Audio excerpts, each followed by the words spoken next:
Nah, kurikulum merdeka itu gimana sih? Saya bilang kurikulum merdeka itu nggak ngaruh apapun. Karena apa? Karena di bawah, di akar rumput, guru-guru akan mengajar dengan cara yang sama, dengan praktek yang sama, dengan model yang sama, dan itu disuruh juga oleh kepala sekolah yang sama. Ketika kemarin misalkan ada IHT, guru-guru ngadain pelatihan kurikulum merdeka gitu ya. Ada yang sehari, ada yang 3 hari, ada yang seminggu, ada yang lebih dari seminggu dan sebagainya. Semuanya gak belajar soal kurikulum merdeka. Semuanya belajar tentang bagaimana cara bikin administrasi mengajar. Dan itulah yang disuruh. Kompetensi guru satu-satunya adalah copas administrasi mengajar, gak ada yang lain. Jadi kan kompetensi guru itu ada 4 ya. Ada pedagogi, ada sosial, ada pribadi, kemudian ada profesional. Nah, dari keempat itu, kompetensi itu semuanya nggak akan diteliti, nggak akan dilihat, nggak akan disupervisi sama kepala sekolah. Sejauh yang saya tahu, silakan Barai konfirmasi sendiri. Yang diperiksa itu adalah administrasi mengajarnya. Ketika saya belajar IHT kemarin itu kurikulum merdeka, yang dia pelajari itu bukan kurikulum merdekanya, tapi administrasi mengajarnya. RPP diganti jadi ini, silabus diganti jadi ini, dan sebagainya, dan istilah-istilah teknis yang lainnya. Jadi guru itu dalam hal itu menjadi TU.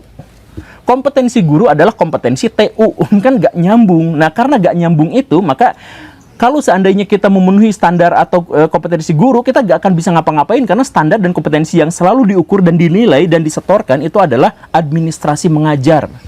Begitu. Dan administrasi mengajar itu 2 rim, Baraya. 1 tahun itu 2 rim. Harus bikin kayak gitu. Nah, kalau misalkan bisa memenuhi kayak gitu, berarti Baraya harus meninggalkan kelas demi untuk bisa menyusun administrasi itu. Nah, makanya di salah satu sekolah negeri yang saya ketahui itu ada guru terbaik. Diangkat sama sekolah, dikasih penghargaan sebagai guru terbaik, padahal faktanya dia tidak pernah masuk ke sekolah. Tidak pernah masuk ke kelas. Kenapa seperti itu? Kenapa dia disebut sebagai guru terbaik? Karena dia memenuhi administrasinya lengkap. Kenapa bisa seperti itu? Karena dia meninggalkan kelasnya, ngasih tugas, demi bisa menyelesaikan administrasi itu. Dan setelah itu disetorkan kepada kepala sekolah gak lihat apapun, kalau administrasinya sudah selesai, bisa ditampilkan ke dinas pendidikan, maka itu menjadi guru terbaik. Di Indonesia kayak gitu masalahnya. Nah, jadi jangankan untuk mencapai kompetensi, seandainya kita memenuhi kompetensinya pun nggak akan dianggap, karena semuanya harus bermuara pada satu hal, yaitu administrasi mengajar. Makanya ketika berhadapan dengan siswa, guru itu nggak ngerti apa-apa, yang penting guru itu ngerti soal tata usaha, gimana cara bikin administrasi.